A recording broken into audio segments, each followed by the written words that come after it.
really thought about that. I watched that movie last night, so I haven't really dwelled on it too much. So and what's the bad news? All my opinions will be off the cuff. Well, we're on. So welcome everybody to another production meeting. As Matt is saying that he doesn't even remember the movie that we watched yesterday. Super memorable. That's how great it was. Don't worry, Matt. I don't really remember it either. So, what have you guys been watching this week? You guys finished Umbrella Academy? Mm-hmm. I did, yeah. I actually enjoyed the second season more than I did the first season. I thought the first season was, I don't know. I think they fixed some of the stuff in the second season that I had issues with, and that is mainly fleshing out these characters. And so I enjoyed it. I thought it was a little too much a rehash of the first season, just based on how the plot was. So that's probably my biggest gripe. But I enjoyed it. I'm assuming you did not, Alex.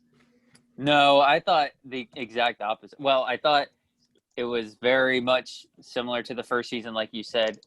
It pretty much was verbatim. It just pushed it back 60 years. I thought the characters were like I don't want to say I hate Diego. That's a strong word. More and more I just dislike his character because I just feel like he's useless. Just useless. I'm sorry. Well, he's supposed to matter more. Is what I'm saying. Well, that's what I was saying. Right. I feel like in the first season he was a fairly like flat character. He's very one-dimensional, and it just seemed very straightforward, and it kind of irritated me. And then in the second season they try to give him more characteristics, like having him be, first they change his appearance, and then they end up kind of like harping on this whole like he's a kind of an idiot. I don't know why. I don't think that was harped on as much in the first season. Mm-hmm. So they just kind of tried to give him a type just so everyone would play off against him, and I think he actually grew as a character, and as opposed to being that one-dimensional character he was in the first season. So yeah, that's fair. But yeah, he is pretty worthless though. It's like I think more and more me saying that it's a little harsh, but it's just like yes, and he's definitely more usable per se. Like his character's a bit more for lack of a better word, vivid. Yeah. So he's not just like what you see is what you get. But at the same time, I just felt like, okay, he knows that he can't alter too much in history. So he's like still trying to be like, we can save JFK. I'm like, dude, no, that's supposed to happen. Stop it. And he's like, he's seen all this stuff and he knows what happens if they alter too much. And he's like, oh, I'm still going to do it. And I'm like, well, I think that's a whole different argument, and I tried not to dwell on that whole time travel thing with the butterfly effect. Like, what are you guys doing? Like, shouldn't you not be trying to change anything at all? I mean, that's going to be the whole spoiler alert, everybody. That's going to be the whole point of the next season. Spoiler. Next season, I'm assuming, is that they changed. They did a fairly significant change with the kid, and I have a feeling that's probably what the next season's going to be about, and why the show ended the way it did on that second season. So, but yeah, I wouldn't harp on the time travel stuff. Yeah, and then if we're doing spoilers, go ahead. Aliens. Yeah, right. Yeah, they just kind of that was again spoilers. Yeah, very much. Yeah, the father comes. He's like he is this alien, and it's just like, okay, we're going to present that, but don't think about that too much. I dare you. And like, what? Okay. That's probably the single-handedly most like, what part of the season to me. Otherwise, all the episodes were really like, okay, for the first season, the first 4 episodes were bleh. I think we all can agree that at least. And then the second half of the season, for me personally, first season, yeah. First 4 episodes. Okay. Second half of the season of number 1, goes up like exponentially, in my opinion. It gets way more interesting. I like it. It's cool. Even Vanya, who, you know, her actress isn't, you know, the most, she's a little on the dull side, but her character is still really cool, and it ends on a really high note. This season, none of it was bad. Like, let me just say that. But all the episodes, instead of being like kind of a low valley and then a high, you know, ending point or any kind of that, it all just kind of stays like this to me. It's all kind of low. It's like a nice little simmer. Nothing boils and, you know, makes me go, wow, you know, like that. I did not enjoy this season as much as the first one. I would have thought you would have liked it, because I feel like they went even more in with number 5. And I know that you said that 5 was one of your favorite characters, and 5 was literally like almost the protagonist of this entire season. So that was interesting, because like, it's like, how is that going to play out with him fighting his previous older, technically younger self? That was interesting. But and remember how I raved about his acting abilities last week, and I talked to Clint yesterday about it. Now that I've, you know, seen this character and how his acting ability, or the actors, you know, how he acts and everything, he does a lot of the same kind of gestures. He goes, like, he does this little inward neck thing, like, Luther, do you not realize the blah, blah, blah, the ramifications of your... I'm like, dude, do you ever stand up straight? He's always like... I think I would assume that's like some type of... because he's supposed to be talking down to people. Yeah. And he's so much shorter and smaller than everybody. I think that's his, like, I think that's the motion that they gave him, or that he took as an actor, to like talk down, like legitimately try to talk down, except he's looking up. Okay. I have a feeling that's what it is. That's a decent explanation for that. I couldn't get past it. Like, I'm definitely of the mind frame. You mix things up. You don't try and be predictable. And if I know how he's gonna deliver his lines and how he's gonna portray himself, it puts me off a little bit. But I didn't hone too much on it. I tried to focus more on what he was talking about rather than how he was saying it. So I will watch season 3 for sure, but it's a case of I'm not nearly looking forward to it as much as I was for the second season. So I didn't hate it. Let's just get that straight. I didn't hate it. I just did not enjoy it nearly as much as season 1. Well, to your point though, Alex, I mean, it's like that whole episode where he's going through his what do you call it? The paradox paranoia. Yeah, the paradox paranoia or whatever. I think that plays a lot to his acting. I mean, because that kid was like flipping out a little bit more than like his older self, and I think that it shows a lot of like his character, his acting ability to like look more, you know, paranoid and like almost schizophrenic when it comes to like that stuff. But I enjoyed the second season. Like man, I kind of enjoyed it a little bit more because there wasn't like a lot of like the Lost type of stuff where it was like, this is gonna have some sort of meaning later in the season, and like this is gonna play like. Are there not? Yeah, I hate it when they don't say things. Like, I need to know somebody's like motivation, and when you take too long to like tell me a reason why someone's acting a certain way, I start to get frustrated with it, and I'm just like, this is dumb. Just go ahead and say it. Right. Where I feel like this season was a little bit more linear. Like it was like they all had their reasonings of going from point A to point B. And I think the only like mystery about this season was the handler, and like why like certain things were coming back into place later on in the season, and it kind of like plays out to where it was at. I liked Allison's storyline a lot better this season. Because I think with the whole civil rights thing, it kind of gave her a little bit more to do. Because within the first season, she's kind of in the background a lot of the season, where she's just kind of walking from one place to the other and just kind of like somebody in the background. Luther as well, because he became a little bit more comedic, like even towards the end of the season.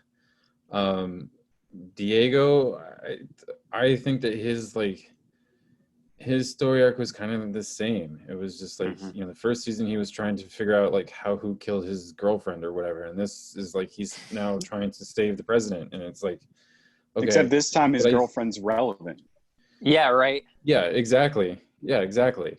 So, you know, I think it showcased his power. That last episode showcased his power a little bit better, because it wasn't just about throwing knives everywhere. But yeah, there's only two gripes I have about this season. Is one, I didn't like how it was Vanya yet again.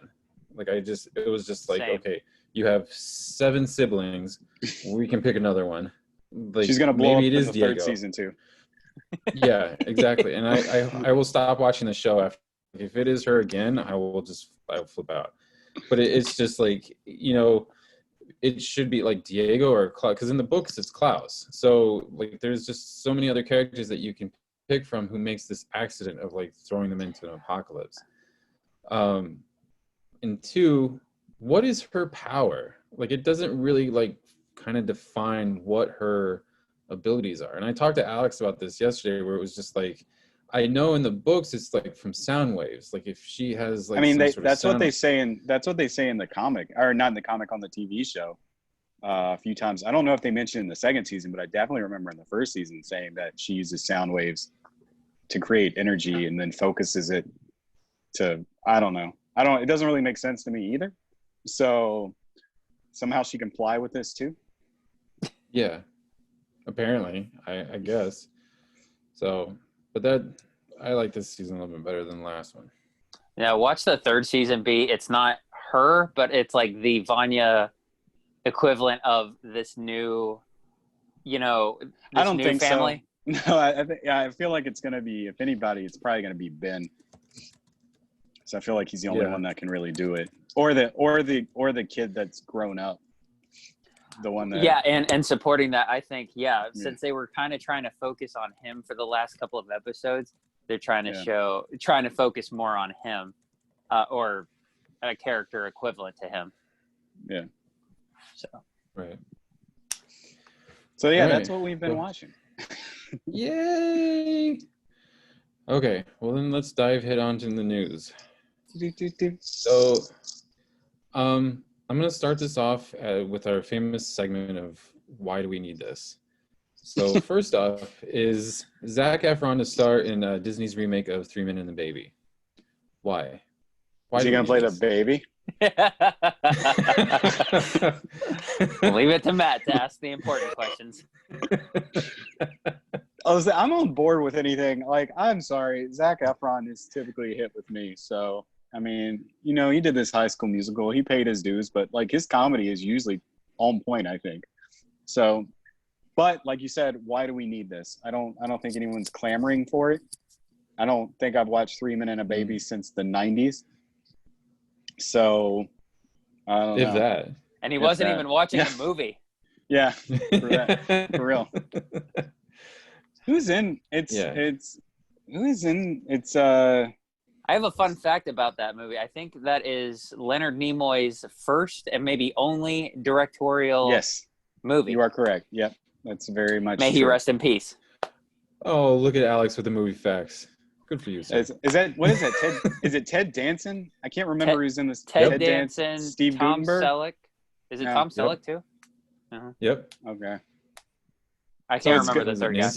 Nancy Travis is the lady that comes in at the end. I don't remember. But so you say those names, man. Zac Efron's gotta have like it can't just be him. It's gotta be some other people. Unless he plays the baby, obviously. Well, yeah, of course. I think it should be Seth Rogen. It's a case of that. Yeah, right. No, it's a case of the movie. It's the actor is not bad. It's the project that is a little questionable. So yeah, it's definitely. Do we need this? No, I'm good, man. I'm good. I mean, am I gonna run to see this or wherever it is on Netflix or? I was about to say, I'll see it when it's on cable or when it's on demand. I'll watch it then. Disney Plus. Disney Plus. Wait, is it Disney? Yeah, it's Disney's. No, so maybe it can be like him. Like who else? What Avenger is like? Oh, they're all old. Donald Glover. Donald Glover. Yeah, that's actually not bad. That's not bad. I think that's a Who perfect else? choice. We gotta get some diversity in there. Yeah. So maybe it's and then, like, two Tom guys, Holland. a lady, and a baby. And Tom Holland. I don't know if Tom Holland's old enough, but I think that would work. He's the Tom baby. Holland, Zac Efron, He's the baby. Donald Glover.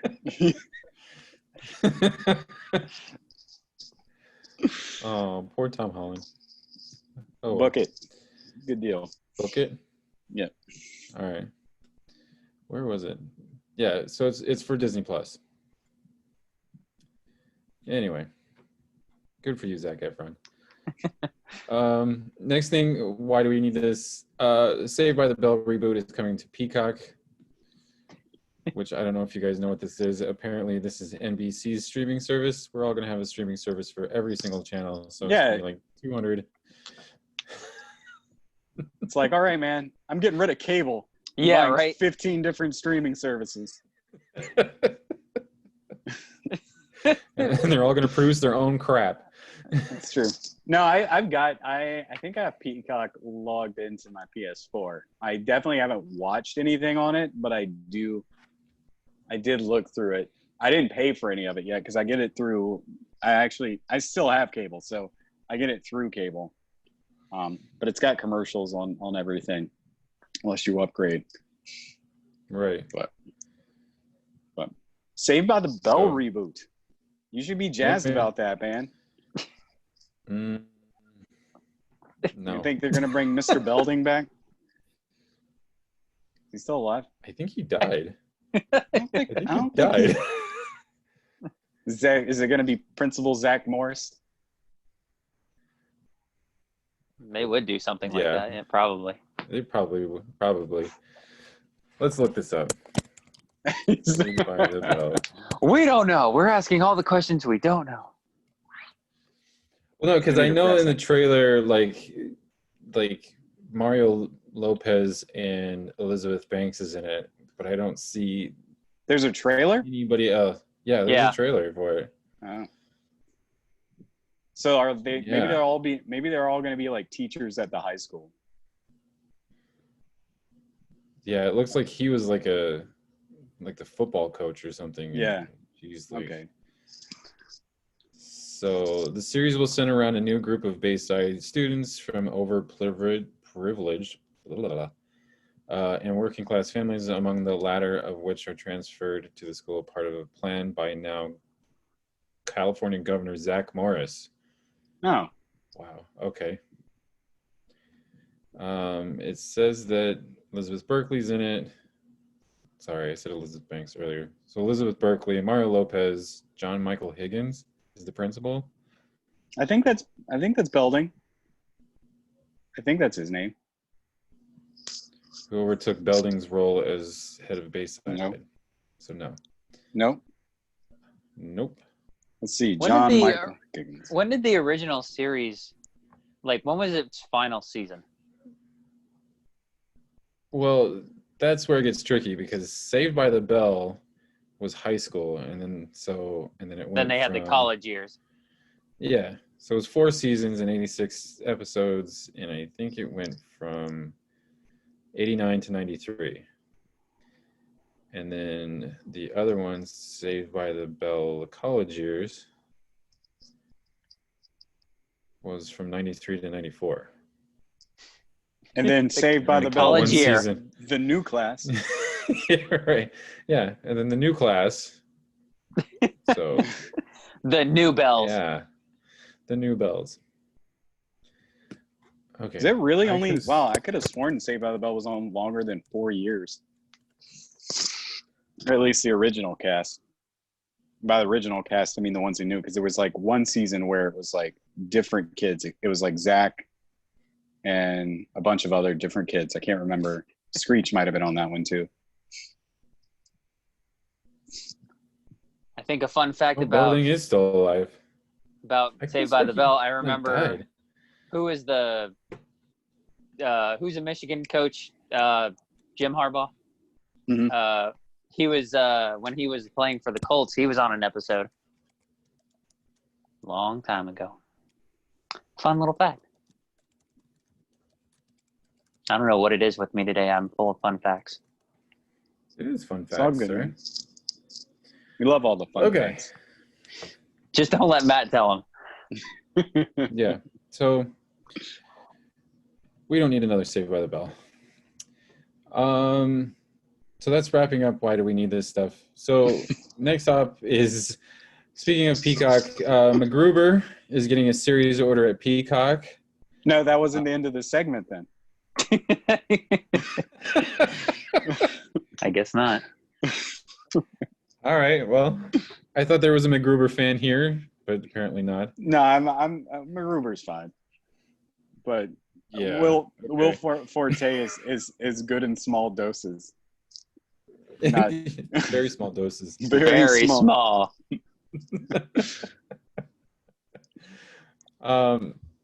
Yeah, I don't know who's clamoring for this. Like there was the movie that bombed, and now we need a series for this. Well, I guess they got their streaming service, so they need their content. So I guess they're just That's open up true. their checkbook, and you come in with a decent pitch. They'll be like, okay, fine. Yeah, that sounds good. Don't want to be How like much Apple TV. How much is this going to cost? All right, that's a good price. That's fine. Yeah, right. It's all good. All right. Amazon gives a series order to the League of Their Own reboot. I think this is in a different. I think we need this. I think this is okay. This is fine. This is sort of original. I mean, it's based on a movie and a book, but I think it's decent. I think it'll be okay. Yeah, I mean, I love the movie, and it says it's supposed to kind of like have the feel of the movie, but it's not supposed to follow like the Gina Davis. Oh, what's her name? Is it Lori Petty? It sounds right. Yeah, it's not supposed to carry, like, it's not supposed to follow them. It's like a whole group, another group of ladies that went through this in the 40s. No Tom Hanks. No Tom Hanks. And there's still no crying in baseball. So Yeah, right. I'm indifferent to this. I don't hate the idea, but I'm not clamoring for it. Like, this is let's just see what you got kind of deal. So I'll be interested. I'll look it up. I'll look up ratings later on, and I'll just be like, okay, people are saying good things. Maybe I'll I'll put it on. But yeah, I'm indifferent. all right. So Lions, the movie Lion, director Gareth Davis is to helm the new Tron movie starring Jared Leto. I just learned that like Leto was like attached to this third film for like a couple years now. That's news to me. Is that what he's waiting on? Apparently. Gotta keep. I'm gonna do any movies. I'm just gonna wait for this Tron movie. It'll finally happen. Yay. I was hoping that it was gonna be Joseph Kosinski, or is that what the director's name was from the last one? Like, I really liked Legacy, to be honest with you. Like, I thought it was actually a pretty good movie. And I don't know about a good movie, but it looks good. And it sounds good. So if they get Daft Punk again, that's probably the only way they'll get the new movie done. They're like, what's Daft up to? Oh no, man! They're just sitting somewhere with their helmets on, just waiting for somebody to call them. They're waiting around for the next Tron movie too. I don't know about Leto though. Like, he's kind of, I don't know. I'm a little indifferent about Jared Leto starring in this movie. I still think that they should have followed, what's the kid's name? Sam? Mm-hmm. Garrett Hyland or whatever his name is. So, and Olivia Wilde, she's not doing anything except for directing movies, apparently.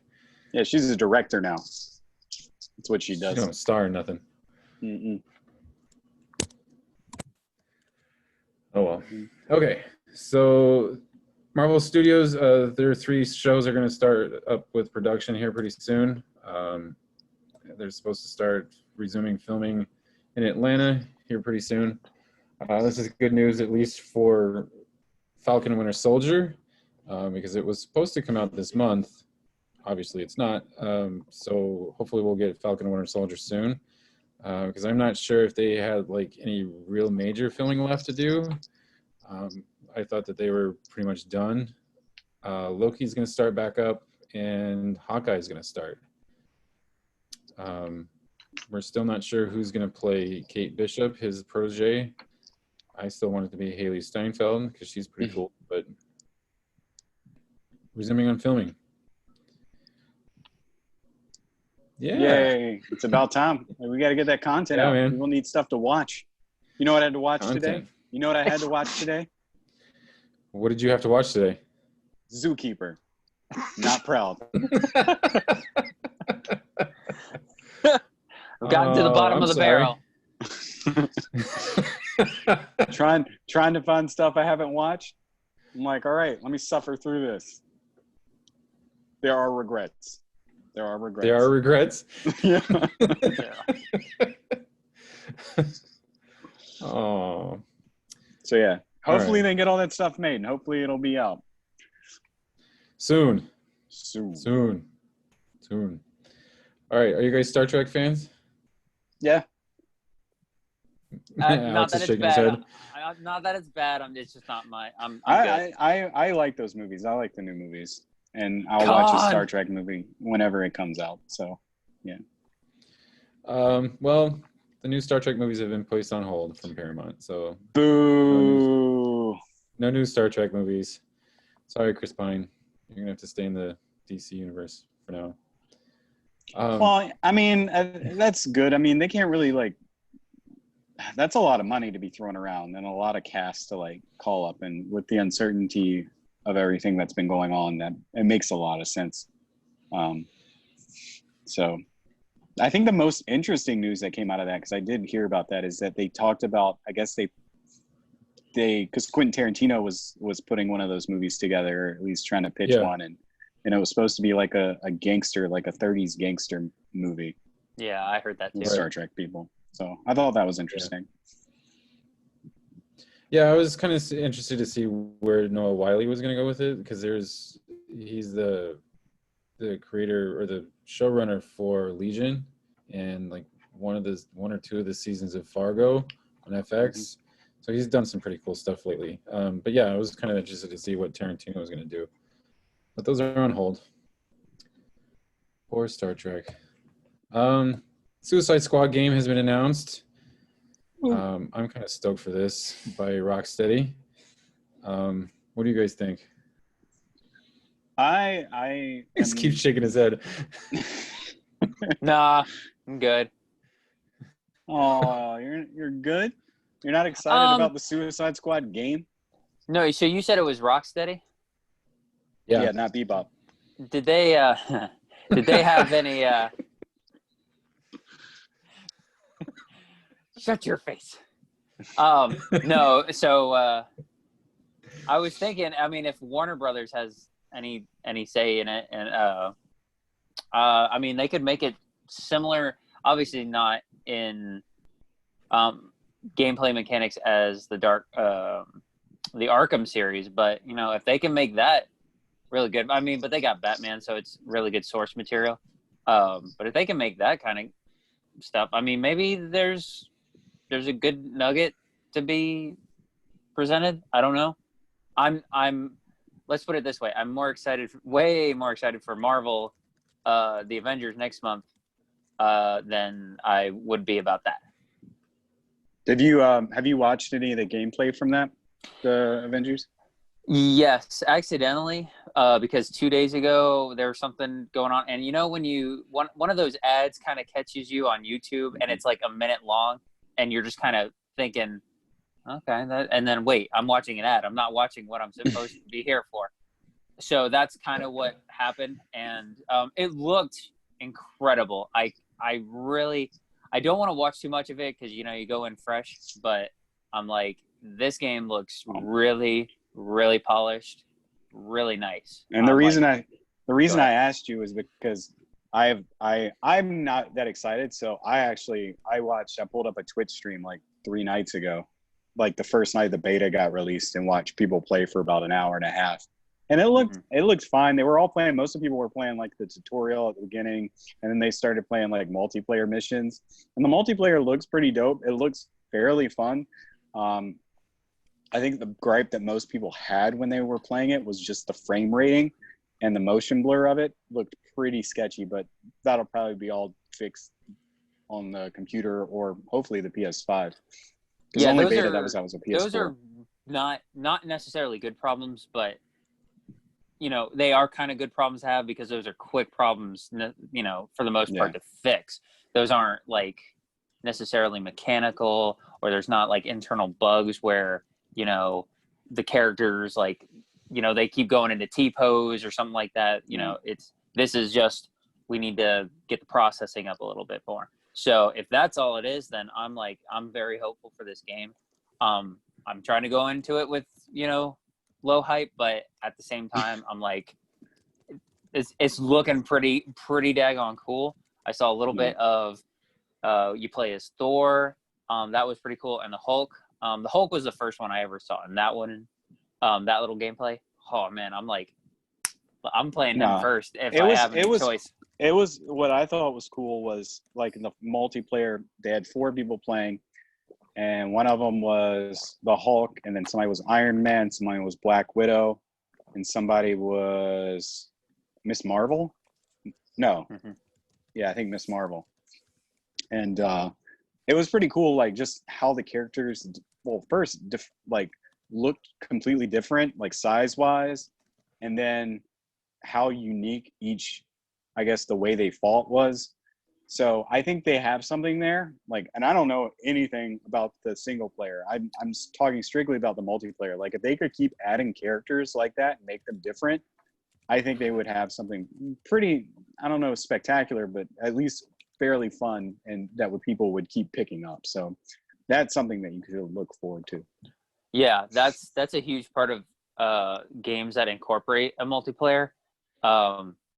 Because obviously it adds to the replayability. Like if they can get people to keep, sticking to their content, whether or not they're learning something new or not, as long as they're playing the game, it's almost like free advertisement, more or less. And like, I mean, more as much as anybody else that I love the Uncharted multiplayer, and that's not why I even got the game. I was like, this multiplayer is so much fun. I was addicted to it. Like every night after work, I'd play for like 2 hours maybe, and I'd be like, I can't.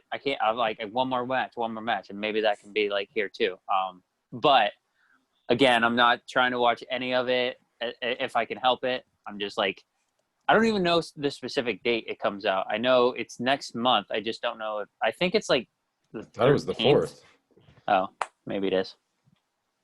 It's right around the corner. Which way? I mean, I'm Google. You've already pre-ordered yours though, right?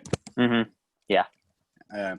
Yeah. See, I'm not going to try to buy anything. I'm tightening the old purse, waiting for the PS5 pre-orders to come in. So I don't want to like spin that. Now, if it's getting like rave reviews, I might pick it up, maybe. But I think I'm just going to wait. But I think I read you get the upgraded to the PS5 version if you purchase this one. You do, and I'm still more on that fence of, like, my impulse is gonna get more and more, uncontrollable, and I'm gonna want to get the PS5 as soon as it comes out. But there's always in a couple years they're gonna release the Pro. So there's 2 questions. Like, do I go for it like right off the bat, which I probably will be if I could help it. I'll wait, but I'm not gonna be able to.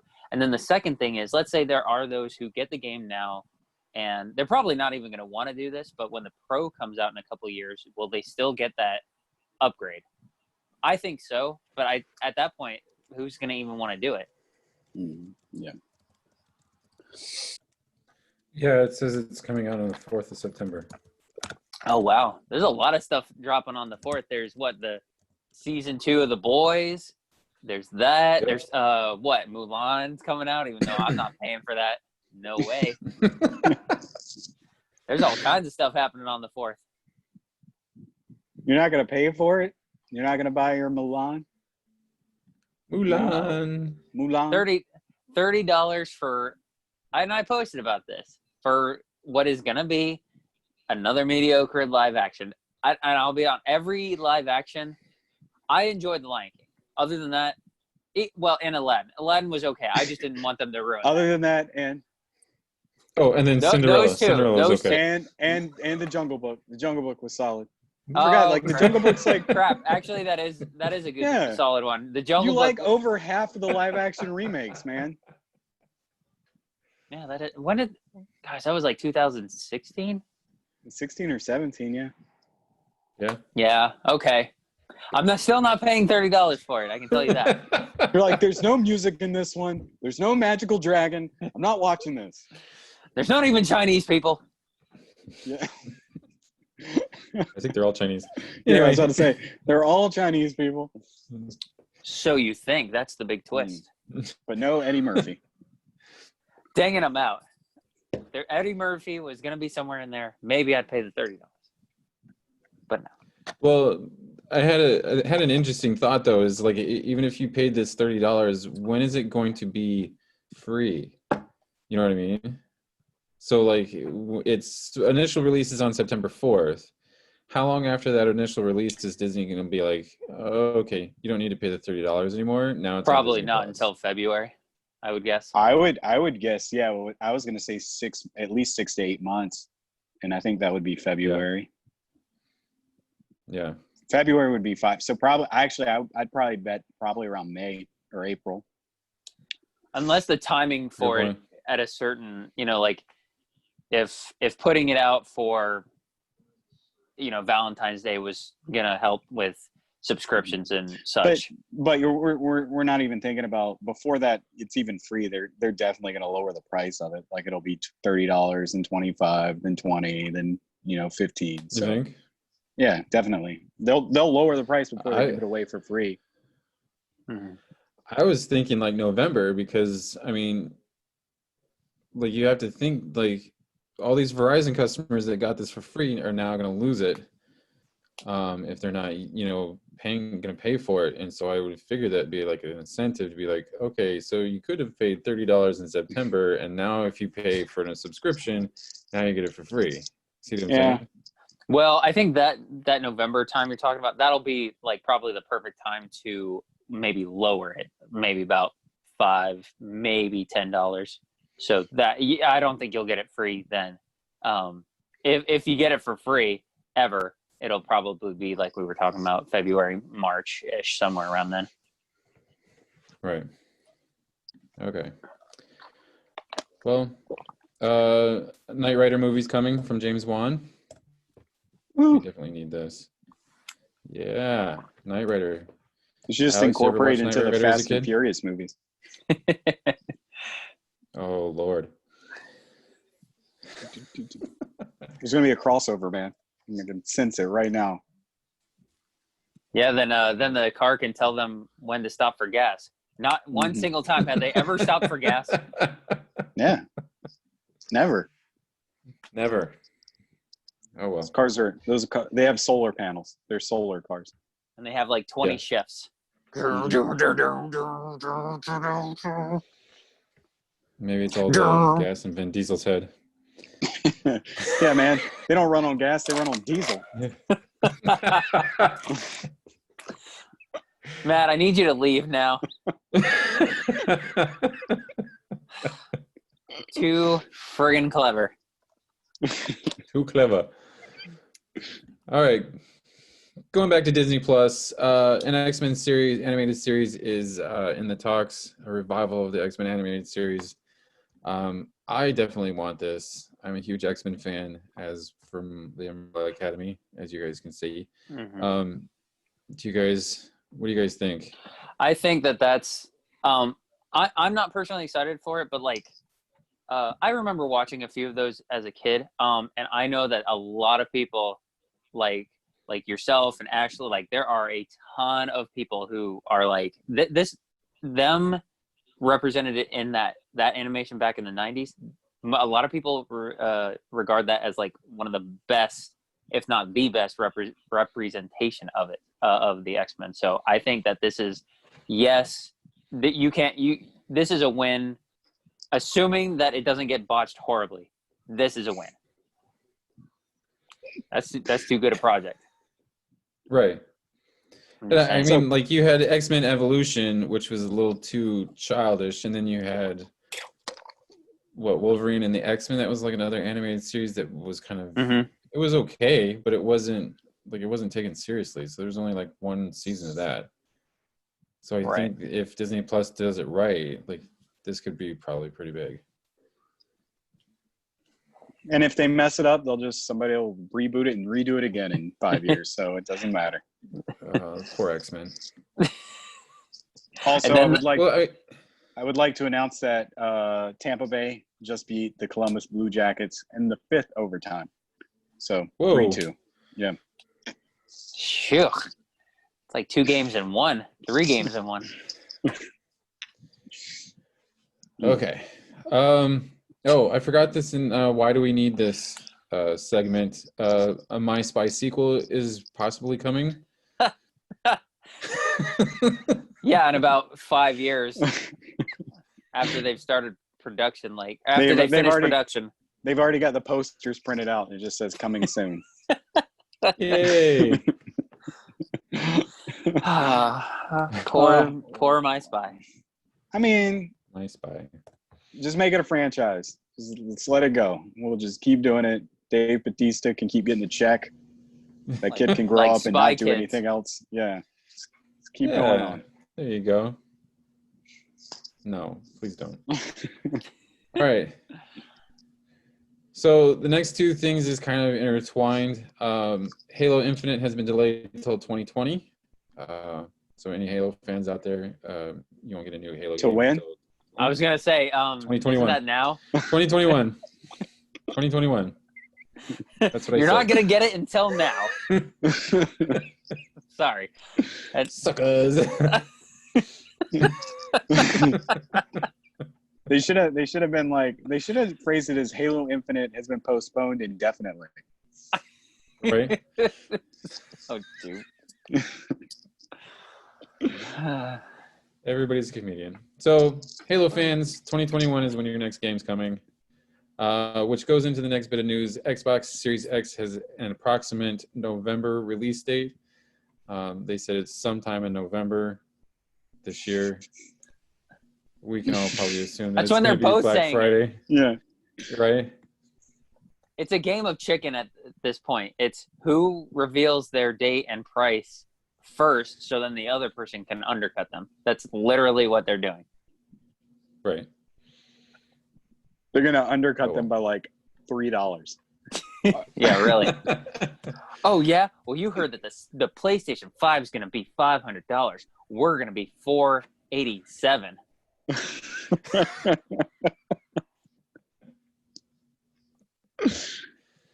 They literally should just be like, you just want to make it the same price? Let's just make it the same price, guys. Yeah. No one's going to care. I mean, you're going to have your Xbox. Go ahead, Clint. You're going to have your Xbox fans. They're going to buy it over the PlayStation 5. And then you're going to have your PlayStation 5, or your PlayStation enthusiasts. They're going to buy the PlayStation over the Xbox. And no one's really going to care.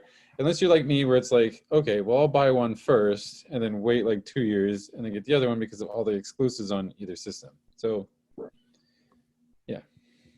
Well, I've never owned an Xbox in my life. Neither have I. Well, maybe this will change. Probably not. No. Probably not. Okay. Okay. So last bit of news. Apparently, Spider-Man, the new Spider-Man movie, has released leaked its name to Homesick, Spider-Man Homesick. I personally think this is like the dumbest name that they could have probably had for this movie. Yes. Especially because, I mean, if rumor has it, it's supposed to like introduce Kraven, the hunter, and like maybe reintroduce the Punisher or something, and like Daredevil's supposed to be in it. So like the only way that this would make sense is if he gets kicked out of New York somehow and is like shifted somewhere. But I can't. He doesn't go on another remember field trip. Just send him on another field trip. Well, remember Right. where the end of Far From Home is, you know, spoiler for anybody who hasn't watched it yet. He Mysterio reveals that His identity. yes, his identity. I was like, I can't even remember what he revealed, but he revealed something big. Yeah, his identity. So people might, and that he killed who? What? That he killed him, or Oh yeah, that he killed. That Spider-Man was the one who killed Mysterio. Yeah. Killed me. Blah blah blah. And so maybe people are gonna run him out of town or something, and he's gonna have to hide out. So he's homesick. Stupid Oh. name. It is. maybe they weren't sure, and they just like, hey, let's leak this out here, see what the reception is, and if it's not too negative, we're just gonna stick with it. Well, honestly, I thought the best subtitle would have been "Coming Home," but that was just "Homecoming," but in reverse. So I'm like, that's kind of dumb. I instantly changed my thought after I said it. Well, I mean, you also have to think like this home like persona or the subtitle has like some sort of variance on what the storyline is. Yeah. But why are Homecoming we is- stuck? Why are they stuck on this home thing anyway? That's Like, what is I that kept saying. Like, I know it's clever, I guess. I don't know. If you keep going, but is there really a point? Like, if anything, it's just going to get confusing to people who talk about the movies. They're going to be like, wait, which one was that again? Was that the first one, the third one, the second one? They all have home in them. I Right. can't remember which one's which. Spider-Man: Home Alone. There we go. I don't know, because like Homecoming was supposed to be because he came back to Marvel. It's like the whole Homecoming, so he's coming home. And then Far From Home was was because he was on so his trip. far from Marvel. Yes. They want you to think it was because he was on vacation, but that's why. Spider-Man Home Fries. Starring Drew Barrymore and Home Luke Wilson. fries. And Tom Holland somewhere. Mhm. Spider-Man: Home on the Range. He's not even Spider-Man. He just works at a dude ranch all summer. Hey man, I'm Spooderman. Though I did just think about this, like I've heard rumors that like with the acquisition or the new contract with Sony, now Marvel has a chance to use Venom. So maybe this is like his way of going out, because isn't like Venom based in San Francisco? The movie's based in San Francisco, isn't it? Don't answer me all at once. It's on a coast somewhere. It's in a place somewhere. I believe it is in a city. There are buildings. I think there's an ocean too, so it might be on the coast. No You idea. guys are killing me with this. Maybe he's homesick because because he has the symbiote in him, and he's sick. Symbiote. Symbiote. Symbiote.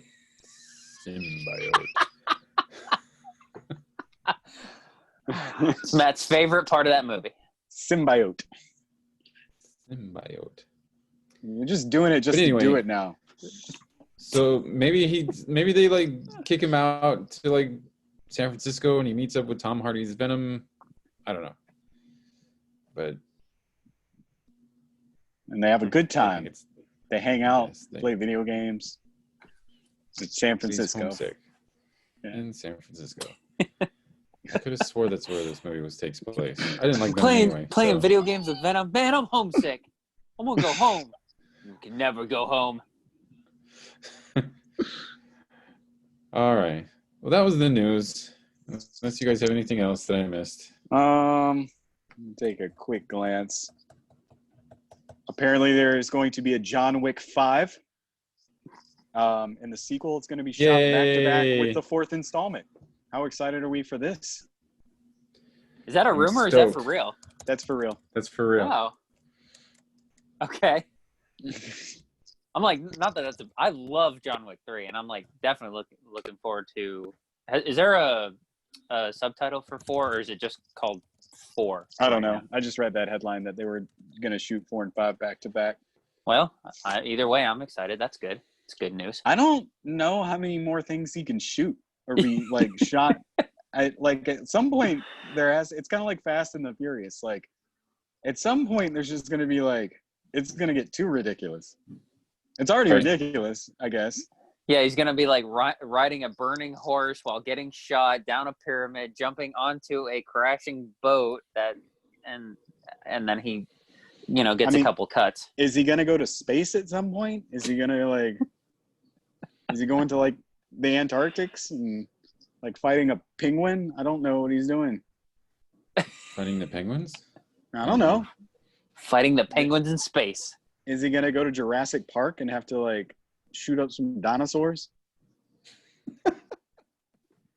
He gets upset because his pet velociraptor got murdered.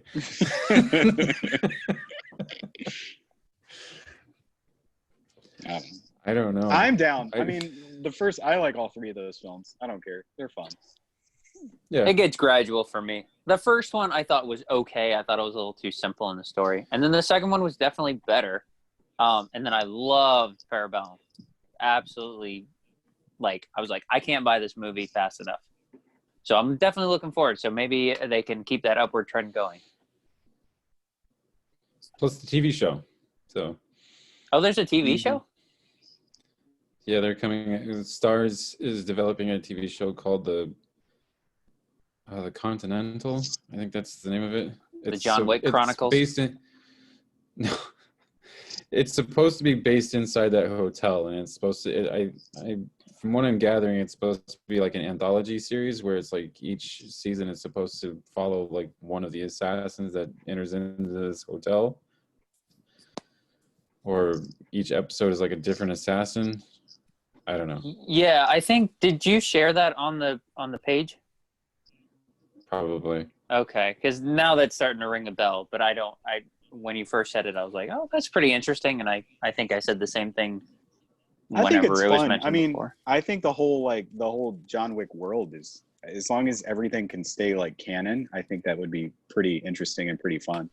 So. Oh yeah, me too. Yeah. The Continental. Cool. The Continental breakfast. Right. Yes. Which we all love. Mm-hmm. It says it's on track to air following the 4th movie in late 2021. So that's when you'll have your whenever it gets filmed and ready to release. That's right. Okay, so are we ready to talk about this wonderful movie that we had to watch this week? All right. So, okay, so the An American Pickle.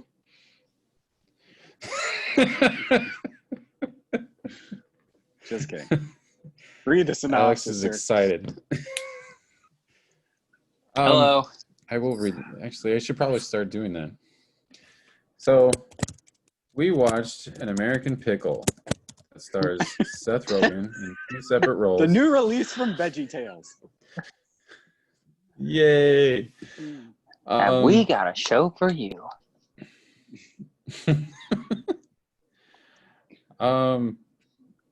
Stars Seth Rogen. It was on HBO Max. So it is about a Orthodox Jew that migrates to New York and finds work in a Jewish pickle factory in the early 9th century, and is miraculously he falls into a vat of pickles, is sealed inside of this vat, and 100 years later they open up the vat and he's in there. He's upset that he has no more family, but then quickly learns that his great-grandson is in Brooklyn, and they meet up and adventures ensue. Alex, what did you think? Let me first say that you reading it is way funnier than actually watching the movie. I'm sorry. You just reading it was hilarious to me. I don't know why. It was so funny. Okay, so my rating of it, I will give it 2.5, maybe a 3 out of 10. Seth Rogen is not the problem here. He actually was pretty daggone good as far as acting. Like, well, I give him a little too much praise. He was fine. I didn't hate his character, or characters, should I say. The story is just kind of just dumb and uninteresting to me. I was like, okay, this is only an hour and a half. I can bear through this. And it was like, I text you and I was like, last 20 to 30 minutes of this are taking an eternity to end. So it's kind of, I mean, basically the story comes out to he goes into the vat of brine and pickles and comes out 100 years later, because of science. He's not aged a bit, and he finds his great-grandson. And then he just tries to adapt a little to life, but in the process, he wants to go visit his wife, whose grave is, somewhere there in Brooklyn, and learns that there's some type of billboard that he thinks is promoting some type of old, I don't even remember the word he said, but Cossacks. Yeah. And, he's like, I have to tear this down. And he's like, well, you can't do that because it belongs to them. He's like, okay, well, you just buy the land and we'd take it down. He goes, yeah, well, it costs $200,000. He goes, yeah, you just get that money. And he's like, yeah, but I don't have that money. And so he goes about making his own money by selling pickles, by making pickles a funky, dirty way of getting trash pickles, rainwater, and salt. Funky. And people buy it. And so it's just like, it's dumb. It's really stupid. And, at some point, I mean, Seth Rogen, his character's actually smart and is developing some type of app that does, not to get all into that, but he's pretty smart, and he's being like outdone and show up by his great grandfather, so he's all like trying to sabotage him a little bit in the process, and things happen and so on. And it's just, I just was so disinterested in this movie. The plot is dumb. The characters are fine. I would not watch this again. I'm sorry. This is kind of what I thought it would be, except that not Seth Rogen ruined it. It's just kind of ruined from the get-go. So no, I'm good. I sort of agree with you. I love Seth Rogen. I've said that last week. Most of the stuff, basically all of his stuff, I find super enjoyable. I love, Knocked Up. I love The Green Hornet. I love that whole crew, and This Is the End. I love all that stuff. So, I was on board for this movie for about the first 25 minutes. Like, I understood. Like, I thought I was,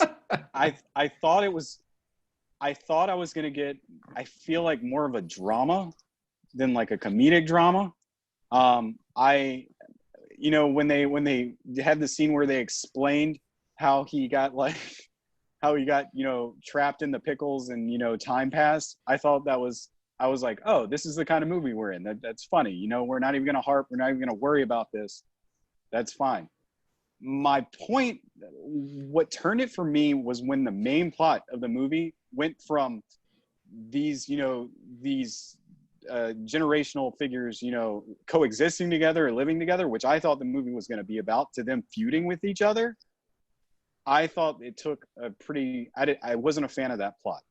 Mm-hmm. And I thought it got really negative, and I just didn't like where the movie went. I didn't think it was really that funny once that point hit. And it wasn't as endearing as that first 25 minutes I thought was going to make the movie. That said, I mean, I love that first 25 minutes. The last 2/3 of the movie, not a huge fan of. I didn't really laugh that much. I want to give it like a 6 out of 10, but considering I was so disappointed with how it went, I'm going to give it a 5 out of 10. I will watch it probably one more time because I watched it by myself, so I'll probably end up watching it with Jeannie at some point. So maybe I'll like it better. Probably not. I thought Seth Rogen did a wonderful job playing the two characters. Like you said, Alex, he wasn't the problem here. It was the story. And the ending just was very abrupt, and it ended very oddly, I thought too. I wasn't a huge fan of that either. Also, I complain a lot about communication in movies and how it's really frustrating. The whole point of this movie with the big reveal at the end of like why he's so upset. I'm like, dude, this is like your great grandfather, your family. You seem cool. Like, why do you have an issue talking to him about this? Like, I feel like if there's anybody you could talk to, it should be him. And I just didn't understand how he held that grudge the entire time, and that super frustrated me. So, I you know, if you like Seth Rogen, check it out. If you don't care, you don't go out of your way to do it. Like I said, a 5 out of 10 for me. I'm gonna give this a 4. I'm with you, Maddie. Like the first 20 minutes of the movie was just kind of like, okay, so this is gonna be like a generational thing where they come together and like almost like this grumpy old men type of thing where they kind of like learn off of each other and like it's gonna like work together. I liked Rogan as the grandfather. I did not like him as Ben. I think that's his name, like the grandson. I thought like you said, man, like as a grandson, he's kind of a douche. Like it's like, why are you that upset about this? Like it never made sense to me on like why he was this like adamant to like derail his grandfather into making money to buy the land to tear down some like billboard. It just didn't make sense to me. It was just like, okay, that's kind of weird. And it doesn't really like you said, it doesn't really flush out like a lot of the stuff that could have made this movie a little bit more endearing. Like you learn that his parents, spoilers, you kind of learn that his parents die in a car accident, which to me seemed kind of convenient, that it was just like, okay, well, you're the only last surviving member because of a car accident. And you don't really understand why he's like really upset by this. Like it's like, okay, I know like losing parents in a car accident is traumatic, but it's just like he was like really upset by this and like really didn't want to talk about it, and just like, and you don't find out until later on in the movie that it's like, well, you know, I'm just afraid that my parents are not going to be proud of me, or you know, whatever. And it was just a very weird like reason why. You know what I mean? Like it was almost like, did you cause the accident? Were you like the person behind the wheel? Like, what is the deal with this? Yeah, I feel like there's like more to the story there. It was so frustrating to me. Like that's the payoff. You're that upset at your grandfather or your great grandfather because you're mad that your parents died and you don't want to let them down. Like, right. What is your motivation here, sir? Right. And it was just like I said, he went out of his way to make sure that his grandfather was derailed by whatever type of way that he could gain money to like fix up this plot of land. And it was just like, I felt like there was a lot of missed opportunities with this movie where it could be like this generational story, and like this is your roots and your family coming together, and like, you know, the old versus the new, and like blending this whole thing, and like remember where you come from, and this, you know, because like the whole Jewish thing, it was just very weird on like why he wasn't a practicing Jew anymore, or he was practicing his religion. It was just kind of like, okay, like that's kind of weird. Like parents are in a car accident and I don't want to be Jewish anymore. Okay, that didn't make really any sense to me. And the only other thing like off of this serious topic is like, how strong is that drone to pop open this 100-year-old vat? I thought the same thing. I'm like, if that thing can push that, how come he didn't just push himself out? I think he was already sealed up, man. He was out. Didn't you listen to the explanation during the movie? They explained it all thoroughly. Oh, okay. No, it's I think Matt's being facetious. Yeah. I enjoyed other parts of the movie that I enjoyed. I enjoyed their take on like hipsters and like I thought that was clever. Mm-hmm. And I guess the internet, I was a little taken aback by how long it took for people to be offended by the stuff that this guy was saying in our culture. I'm like, it takes you to like, well, not even the offensive stuff. I'm like, it takes you, only you making a phone call to the health services for them to shut this guy down. And B, like, you're the only one that hears him. I don't understand. Like, why isn't anyone else getting offended? Like, literally, it's just the one guy who calls him out on it. And then everyone's like, oh, wait, he's saying offensive stuff. Right. Thank you. That is exactly what I was thinking. I was like, that frustrated me, not so much because of that they weren't getting offended. It's just kind of the times we live in, and it's like everybody gets super offended at anything that ever happens anytime. I'm, not to get political, but like you voice your opinion, somebody out there is going to be like, you suck, blah, blah, blah. And yeah, I'm like, this guy is saying like, not like, subtle offensive things. He's like, yeah, women suck. They should, we should have slaves. We should be this, we should that. And then, some people are getting a little offended, sure. But then there's like, oh man, he speaks the truth. He's bringing back free speech. He's doing this. He's doing that. I'm like, I can't stand that part because of just how completely opposite it is to just reality. That bugged me so much. That was the worst thing. Trying to talk more about what I did like. I did like some of the, the score, if we're going to call it that was in there. That was nice. It was, it fit, and it just didn't feel out of place or anything. And I liked the cinematography. I like, you said those first 20, 25 minutes that you loved. And I remember when I first started it up, I was like, okay, are my settings weird? Because it looks like really not low res, but you could just tell something was off. And that, at least for me, the screen started like this. And then when it went to like current day, it went like that. Yeah. And I was like, oh, that's by design. So I was like, okay, that's kind of a nice little how old element. Are you, Alex? You checking your settings on it? You're like, why is my picture like this? And it looks like old-time footage. I don't get what you're saying, but I'm just full frame versus widescreen. I'm just surprised that you didn't realize that was part of the movie. That's it, and that you thought you were TV. That's all. Well, not at first. I soon, like after maybe a minute or two, I was like, okay, I think that this is part of it, and I was just, I guess I just got used to it. But right at first, no, I was like, okay, something's weird with my TV, because I didn't think they were going to do that kind of thing where the 1940s, 1930s, whenever they are, is shot that way, and then they go here, and now it's all crisp and clear, and so maybe I'm a little slow. Or maybe I've just seen too many movies where that's happened, where they're like, all right, let's start out with the beginning with the prologue that's old times, so let's be clever and make it look like it's old film, just so we can have that moment like where the picture opens up, so you're in present day now.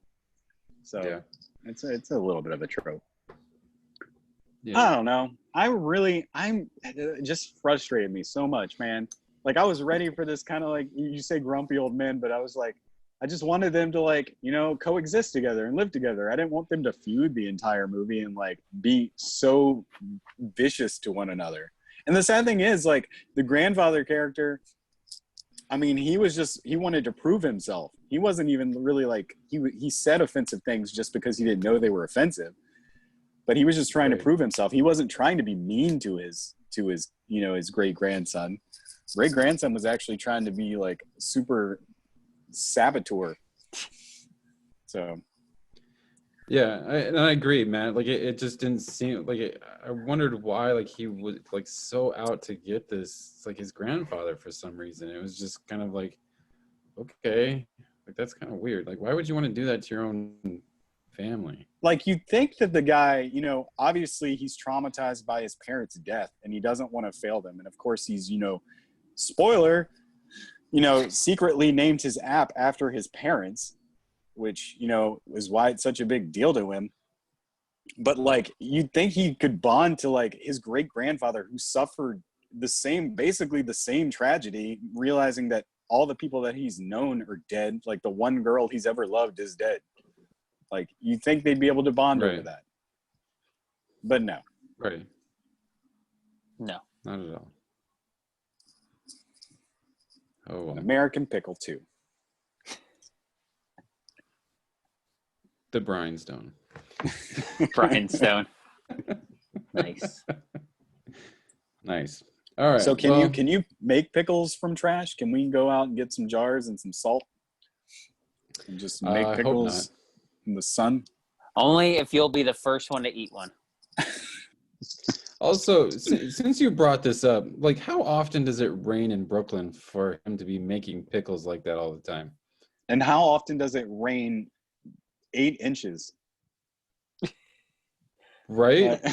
Yeah, and how many people are throwing away that many cucumbers? He had like dozens of jars just full of them. Like, okay, either that person who's throwing away produce doesn't know what he's throwing away, or I don't know what's going on here. Well, it was raining enough for him to have some like empire for this, because like during the movie, doesn't he get like 3 or 4 interns? There's like a whole table of interns. Like, he gets a whole line of like graduates and people who are top of their classes are like, oh man, I totally love to come work for your pickle company. I'm like, I get that this is supposed to be a joke, but I'm just like, this is dumb. This is so dumb. Yeah, because that was an extra long line. I figured like 4 or 5 of them would show up, and that would be the joke. Yeah. And then like there was like a line of people that wanted to be an intern for this pickle company, and you're just like, okay, like it's kind of weird. But it was like they were making enough pickles to have all these interns, and it was apparently raining enough in Brooklyn to fill these jars. So there's just like weird incidences in this movie too that was just like when he falls into the vat the first time, it was like, okay, this gets condemned, and they all condemn it, and then they all leave, and it was like, wow, they didn't like pause to be like, oh crap, we're condemned, nothing. It was just shoo, and they were gone, and then 100 years later. That was part of the joke for that, yeah. And then this super strong, apparently military grade drone like kicks open this vat somehow, and he's apparently awakened. Those are amazing flying skills by those kids, though. Hitting that window and flying in there. And another thing is, like, this is New York, like 100 years, and nobody has walked into this like abandoned pickle company. Nobody has made a house out of this warehouse. Like, no one is living in there. Like, there's not a dead body somewhere in the corner. Yeah, nobody's bulldozed this down yet. Nothing. Okay. Yeah. All right. Whatever. All right. Well, that's enough from the pickles. So without like debating, I've already picked out our movie for next week, and I am sorry that I'm doing this. I'm making this pick again, but you've already picked it out. So like, as soon as you say it, wait, Alex, do you know what it is? No. So we can give him like a thumbs down if it's a bad idea. Yeah. Well, if I get a thumbs down, then it's you guys who is looking this up. So it's going to be Project Power. That's on Netflix. Oh, wait, you did tell me about that. I'm sorry. You did tell me about that. I was like, I totally forgot about that. It stars Jamie Foxx and Joseph Gordon-Levitt, and it is apparently there's a drug going around that you can get superpowers from, and they're trying to stop it falling in the wrong hands. Ooh. Yeah. Sounds like Limitless, but with not like superpowers. Like he just can be more aware. Yeah. That's all that movie was. So I'd check out the trailer because That's weird that you say. Has Jamie Foxx ever been in like a superhero movie? I feel like he should be, but I can't think of anything. The closest thing I think he was in, and I think this was just a rumor. There's nothing really any substance to it, but I think the closest thing I can think of was he was rumored to be playing like the not remake, but like new version of Spawn. And I was like, oh man, that'd be cool. I think he would be part of that. I don't know if that there was anything to it. That's not a rumor. He's actually attached to that. Okay. They're just trying to find fun. Yeah, they're trying to find funding for it because it's supposed to be directed by Todd McFarlane. And so they're trying to get him. He was in a superhero movie. Why didn't I think of this? He was in Amazing Spider-Man 2. He's Electro in Amazing Spider-Man 2. Oh, yeah. I forgot about that. Everybody hated that. Well, my brain was like, isn't he? And it just wasn't recalling because I felt like I knew that, but I could not think of what it was. Right. Yeah, but no one ever thinks of the Amazing Spider-Man movies anyway. Except for Andrew Garfield. Yeah.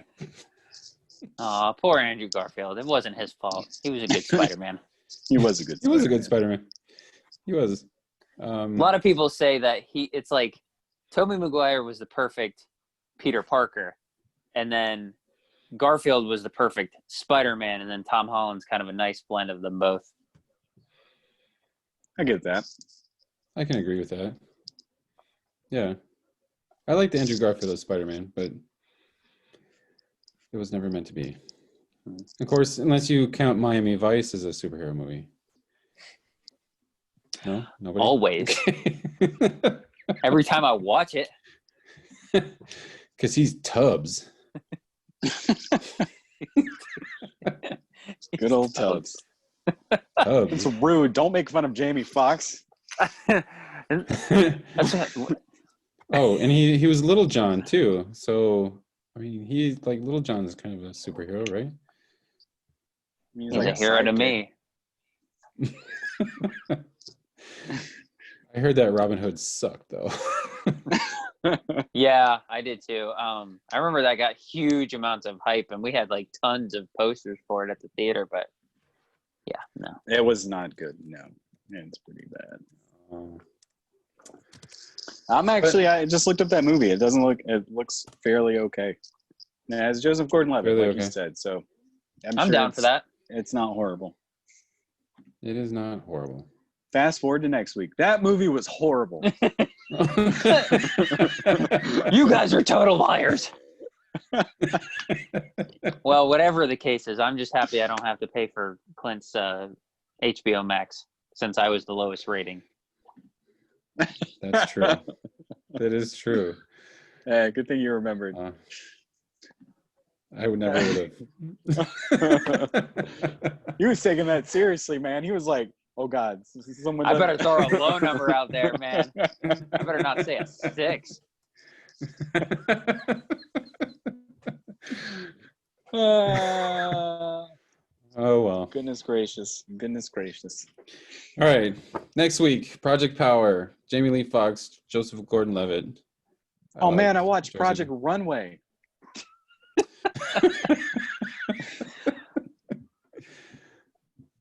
Oops.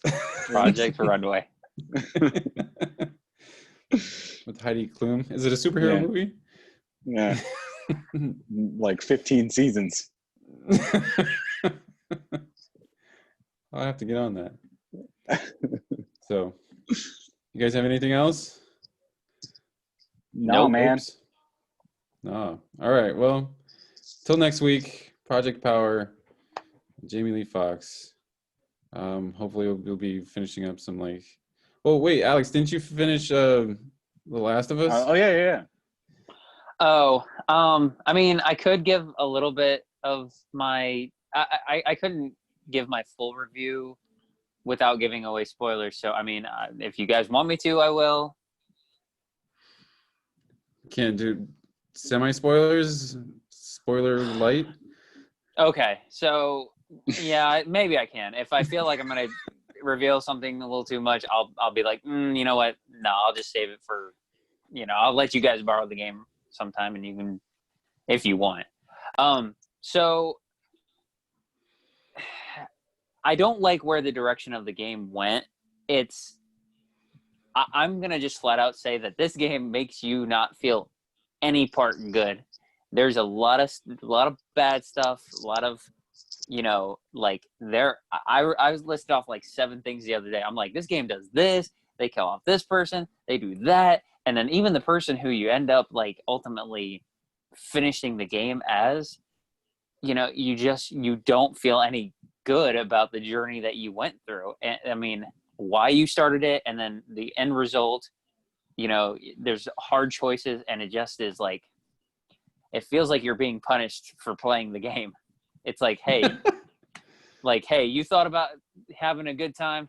Well, you better think again. Sit down, son. So it's like,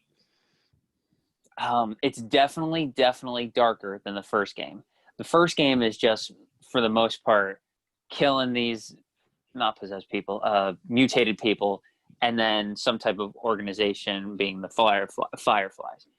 And then this definitely has a lot of that mix, but there's like 2, 3, maybe even a 4th organization that you're just like, I'm confused at who's doing what and who's trying to beat who, and it just gets really complicated. Sorry, I pulled on my headphones. I lean towards not liking it. Like, the gameplay's good, the cinematics are good. There's a couple of really, really unnecessary scenes that it's just like, okay, and I wish I could let you guys in on it, but it's really, really awkward. You don't know why it's in the game, and I'm just like, I was like, and I remember seeing like gameplay around this scene, and that was part of the video, and I was just like, okay. And then I saw some comments to it, and I was just like, yeah, a lot of people think the same thing as me. So overall, and I don't even know if I want to even platinum this game. That's how kind of uneasy it made me feel. Like, oh, really? you guys both know that I go full 100% on my games. I'm just like, I don't know if I want to sit and play through this again. I mean, it sounds so bad. Like, am I regretting having played it? That's so hard to say. Partially yes, partially no. Like, if I knew what I knew now, going back before I had even played it, would I still play it? Probably, to see if I can maybe, how there's always those choices in games that alter the ending. Yeah. So maybe so, but overall, I just, like, I can see, like, critics loved this game. They gave it a perfect 10 out of 10. And then the fans, like myself, were giving it, like, they hated this game because certain things happened, and the way, basically, you get to halfway in the game and then it kind of changes, and then you're doing something else. I'm not going to say what, but that's how it plays out. And it's just, you feel like, you almost feel like you're playing the game twice. Let me just say that. And it's weird, and it's not even in a good way. It doesn't feel, there are a couple of revealing parts, like, whoa, that's why this happened. That's who that is. And so there are a couple of those moments that are like, wow, that's pretty cool. But it's just like, it doesn't make you feel good. It's just like, why did they have to do this? I mean, it's like Naughty Dog, where it's like, hey, you like this about this game? Or you like this character? We're throwing them out. You like this aspect? We're throwing them out. You want to feel good about this game? No, you're not getting your wish. So they made bold choices, and with critics it's good, with fans it's not. So it's, overall, I'd give it probably 6.5, which means it's playable. It's definitely playable, but is this one that you need to play? No. I would not even include this in my top 25 for PlayStation exclusives. But that's not to say that it's a terrible game. It's got its moments, but overall you're gonna get disappointed. What I'm hearing, Alex, is that you had a very memorable time playing it. You had a lot of emotional experiences. It was very, you know, you were very involved with it. And just because things didn't go the way that you wanted them, you're a little upset. But it sounds like you were very invested, and it took you on an emotional roller coaster. I mean, hey, that could be very well it. I wouldn't put it past that. It very well could be that, because like I said, this game takes a lot of bold choices, and you know, I don't necessarily agree with them. So I'll like, have you played the first game? Either one of you? I haven't finished the first game, but Okay. I've played like half of it. Okay. I mean, I could That's like tell me. you, I could tell you what happens at the end of the first game, pretty much. But I mean, unless you're like, I need to finish the. No. Okay, I won't do that. Well, I like what the first game did. I could almost tell that this was gonna kind of happen the way that this game played out based on how the end of the first game was. And I would say, but obviously that would be spoilers. So I'm going to, you guys need to play the first game, get caught up, do that, and then we can have a whole powwow about this. But overall, not a terrible game. Definitely a lot of emotions in it, and a lot of good gameplay in it. That's definitely good. And as far as horror goes, just speaking objectively about like a horror stealth survival game, this game is like the top in that regard. Like, it is frightening, like super scary. Like, I mean, I had my headphones in, my Lucid Sounds, and I was like, things sounded like they were right there, and I was getting scared out of my mind, because they have a lot more, not necessarily jump scares, but like, you don't know when things are gonna pop out of a corner or a building or somewhere. Whereas the first game, you kind of know that you're about to enter a scary part. Oh man, it's getting a little dark. Oh, there's some spores here. You know, there's this, and this. So it's kind of telegraphed. This game, I don't know how, this happened at least half a dozen times, where in the first game, there are these like, I don't know, these basically spores. They're like fungus looking things that are stuck on walls and doors and stuff. Well, in this game, they have like people actually stuck in them, similar to how they did kind of in the first game, but people can actually pop out of that without, like, you'll look the other way and then you'll hear, rah! And I'm like, oh my God, scares the crap out of me. So as far as that aspect of the game goes, it is unbelievably good. Like, and I played on normal, and that game was still tough. Like, and they have certain, like a certain cult type of people, and they're tough too. And they whistle out whenever they're kind of like near you. You can prone in this game, you know, when you're like crawling, you know, face down kind of almost, and you can hide in really short grass. And so those are cool elements of the game that I thought were like pretty spot on, and it makes it way more enjoyable as a survival game. As far as the story elements go, it's just, you know, obviously it just takes a couple of bold choices that I don't necessarily agree with, but I don't think that Naughty Dog should be like, you know, punished or anything for the choices that they made. Like, if there was a Last of Us 3, which you honestly don't know if there's going to be one. Like, there could be one, but it could just very well end here. So I don't even know if it's going to continue on. But if there is, I would probably play it. Sweet. Even if you don't platinum that one? Even if I don't platinum that one, which I'm 50-50. I did start Ghost of Tsushima, instead of continuing on with my journey for the platinum for that one. I played about, I don't know, a half hour of that, and it's okay so far. I got to get a little bit more into it to get a real feel for it, but it's okay so far. Yeah, all I've played, I don't really play anything. I played like hockey this week, and I played the Fall Guys, which I don't know if you've played yet, but it's slightly fun. I booted it up, and I was like, oh, you have to play against actual people. I'm not ready for that yet. I need to learn. It's literally like, all you do is you make a little avatar character, you jump in, and it's like, you're basically it's almost like a game show sort of, but there's 50 or 60, or is it 40? It's like 50 or 60 people in one game, and you just basically like run obstacle courses or like play a game, and then a certain amount qualify or get knocked out, and then you keep going until there's only like one left. So maybe that's a fun. game we should all because Clint, do you have PS Plus? No. We should get it. We should all play that. We should all play that and do a. You should get it. do a party and be like, all right, who's ready to lose? Me. Yeah, the closest I got into the final round. I probably played like 20 games. I got into the final round once, and I lost against, I guess it was like 6 other people.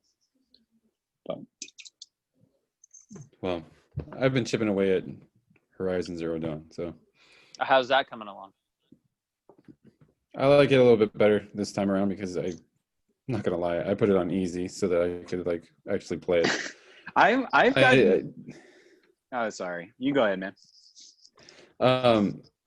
Well, I got it the last time, and like I like the game, I like the setup and everything, but I just found it like a little. I was playing it on normal, and I found it like a little too hard even on normal. So I was like, I just kind of like gave up on it because I was just trying to like explore things and do everything. But like this time, yeah, I've been chipping away at it a little bit more.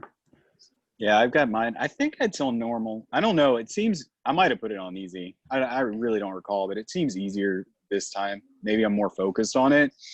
Although I've gotten to a point in the game where the things like the robots seem way more difficult than they should be, and I'm trying to figure out how I'm supposed to level up my character to like be able to take them out or from doing something wrong. Like I'm like, why are these things so difficult to kill right now? What is going on? So I think I'm just supposed to avoid them actually until a little later in the story, I would think, until I get the right weapon. Yeah, that was my problem with the last time I started playing, because I got to like a certain point in the game and there's like you're with these people and you're supposed to raid like this like camp or whatever. I think it's part of the main story. Yeah, it was just like I got like you get like 3 steps in and then I died, and I was like, wait, what is going on? Am I supposed to be doing this now? And like I get like a little bit further and a little bit further, but I kept like dying, and I was like, I think I'm done.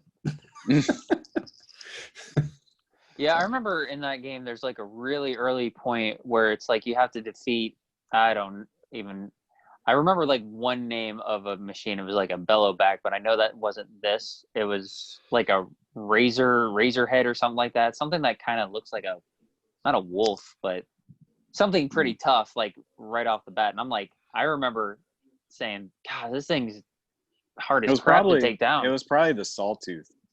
Sawtooth, there you go. That was it. Yep. Yeah. I remember thinking, wow, this is really hard to beat right off the bat. So yeah, that's a pretty universal feeling. Dodge roll, dodge roll, yeah, dodge roll. Pretty much. Yeah, dodge roll. I'm getting so dizzy here.